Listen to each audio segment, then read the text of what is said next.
गुरु कृपा का विशेष महत्व होता है। भगवान की कृपा से जीव को मनुष्य शरीर मिलता है और गुरु की कृपा से उसे भगवान मिलते हैं। लोग समझते हैं कि हम गुरु बनाएंगे तब वो कृपा करेंगे, लेकिन ये कोई महत्व की बात नहीं।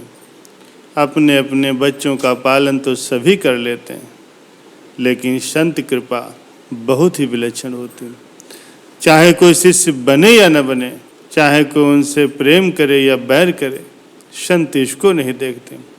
दीन दुखी को देख करके संत का हृदय द्रवित हो जाता है। प्यारे सज्जनों, संत सब पर कृपा करते हैं, लेकिन परमात्म तत्व का जिज्ञासी ही उस कृपा को ग्रहण कर पाता है। जैसे प्यासा आदमी ही जल को ग्रहण करता है, इसी प्रकार से जिसके अंदर अपने उद्धार की लगन जितनी तेज होगी, सत्य तत्व की जिज्ञासा जितनी अधिक होगी, उतना ही वो उस कृपा को अधिक से अधिक ग्रहण कर पाएगा।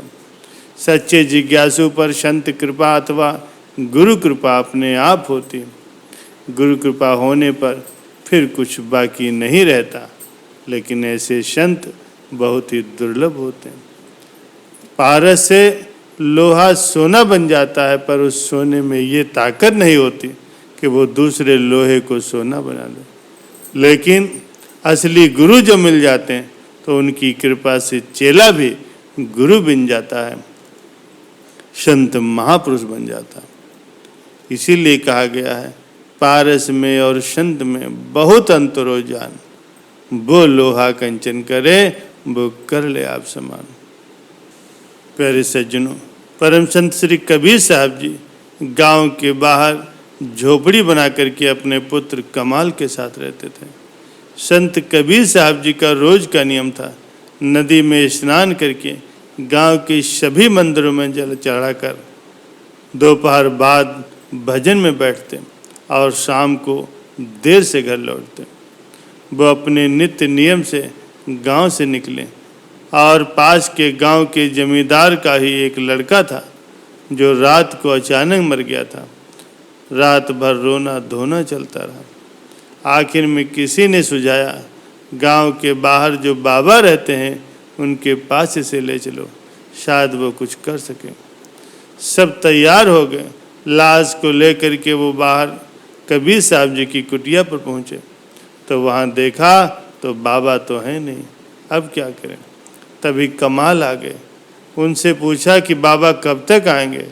कमाल ने बताया कि उनकी अब उम्र हो गई है, बस सभी मंदिरों के दर्शन करते लौटते लौटते जब तक आएंगे तब तक रात हो जाएगी। आप बताइए काम क्या है। लोगों ने उस लड़के के मरने की सारी बात बता दी। कमाल ने सोचा कोई बीमारी होती तो ठीक था, पर ये तो मर गया, अब क्या करें। फिर सोचा लाओ कुछ करके देखते हैं, शायद ये बच जाए। कमाल ने कमंडल उठाया, लाश की 3 परिक्रमा की और फिर 3 बार गंगा जल का कमंडल से छींटा मारा और 3 बार राम नाम का उच्चारण किया। लड़का देखते ही देखते उठकर खड़ा हो गया। लोगों की खुशी की सीमा न रही। इधर कबीर साहब जी को किसी ने बताया कि आपकी कुटिया की ओर गांव के जमींदार और बहुत से लोग गए। कबीर साहब तेज कदमों से अपनी कुटिया की ओर बढ़ने लगे। उन्हें रास्ते में ही लोग नाचते कूदते मिल गए। कबीर साहब जी की समझ में कुछ नहीं आया। उन्होंने आकर के कमाल से पूछा कि क्या बात हुई, तो कमाल तो कुछ और ही बताने लगा। बोला गुरुजी, बहुत दिनों से आप बोल रहे थे ना कि तीर्थ यात्रा पर जाना है, पर आप जाओ, यहाँ मैं सब संभाल लूँगा। कबीर साहब ने पूछा क्या संभाल लेगा। कमाल बोला बस यही कि मरे को जिंदा करना, बीमार को ठीक करना, ये तो सब अब मैं ही कर लूँगा। अब आप तीर्थ यात्रा पर जाओ और जब तक आपकी इच्छा हो वहाँ रहो। कबीर साहब ने मन ही मन सोचा, लगता है इस चेले को सिद्धि प्राप्त हो गई, पर सिद्धि के साथ ही साथ इसके अंदर घमंड भी आ गया।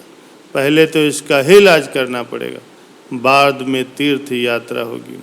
क्योंकि साधक में अगर घमंड आ गया तो समझ लो उसकी साधना समाप्त हो गई। कबीर साहब जी ने कहा ठीक है, आने वाली पूर्णमासी को एक भंडारे का आयोजन होगा, इसके बाद मैं निकल जाऊंगा तीर्थ यात्रा पर। तब तक तुम आसपास के संतों को मेरी चिट्ठी दे कर के आओ और भंडारे में आने का निमंत्रण दे आना। कबीर साहब ने चिट्ठी में लिखा था, कमाल भयो कपूत कबीर को कुल डुबो गयो। कमाल चिट्ठी लेकर के एक संत के पास गया, उनको चिट्ठी दी। चिट्ठी पढ़ के वो समझ गए। उन्होंने कमाल का मन टटोला और पूछा कि अचानक ये भंडारे का आयोजन का विचार कैसे हुआ। कमाल ने अहंकार के साथ बताया, कुछ नहीं, गुरुजी लंबे समय से तीर्थ यात्रा पर जाने की तैयारी कर रहे थे, क्योंकि अब मैं तो सब कर लेता हूँ। तब मैंने उनसे कहा अब आप तीर्थ यात्रा पर जाओ। तो वो तीर्थ यात्रा पर जाने की तैयारी कर रहे हैं और जाने से पहले उन्होंने भंडारे का आयोजन किया। संत उस दोहे का अर्थ समझ गए।